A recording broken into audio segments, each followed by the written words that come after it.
everyone, it's me, Sonia, for today's video guys. Sa aking cooking show, magluluto ko ng sari-sari gulay. Katulad ng kalabasa, ampalaya, gulay, gabi, at ng talong. So guys, of course, kailangan muna natin itong hiwa-hiwain bago natin simulan ang ating pagluluto. Simulan na natin ang ating paggagayat.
Natin ang pag-iisa ng ating mga gulay. So, pinagsama ko na ang bawang at ang sibuyas, kamatis,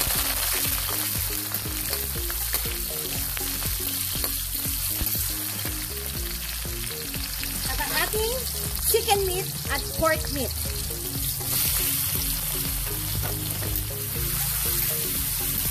Igisa lang natin ito guys mabuti hanggang sa maluto ang ating mga meat. Ngayon medyo malambot na yung ating meat. Maglagay tayo ng konting pepper.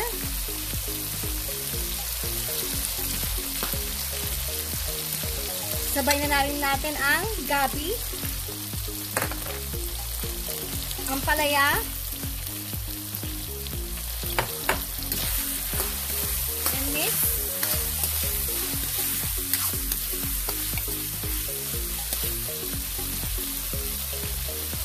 kalabasa,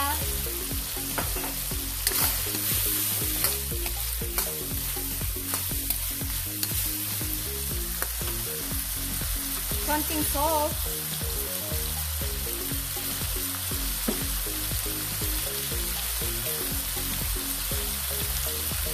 maglagay din tayo ng konting patis.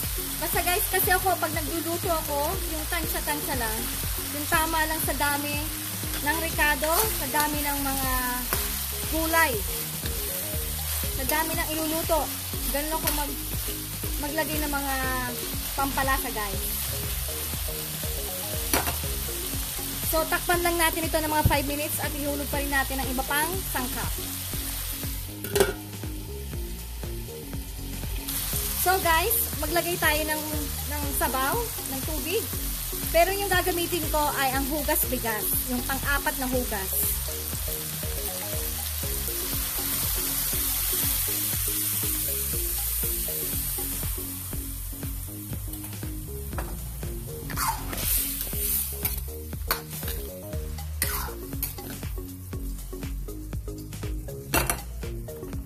ihulog na rin natin ang talong.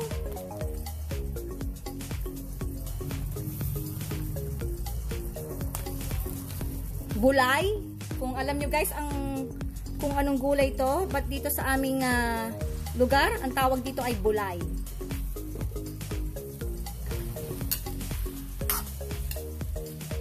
Takpan natin to guys ng ilang minuto at makikita natin na luto na yung gulay natin, saka titikman natin. Ayan na guys, luto na ang ating mga gulay. Maglagay tayo ng magic sarap. Magic sarap, baka naman.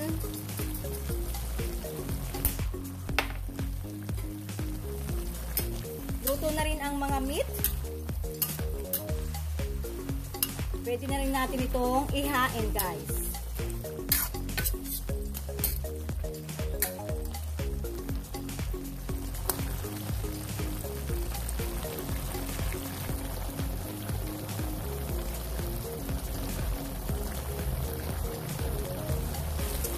Heto na po guys ang aking ginisang gulay.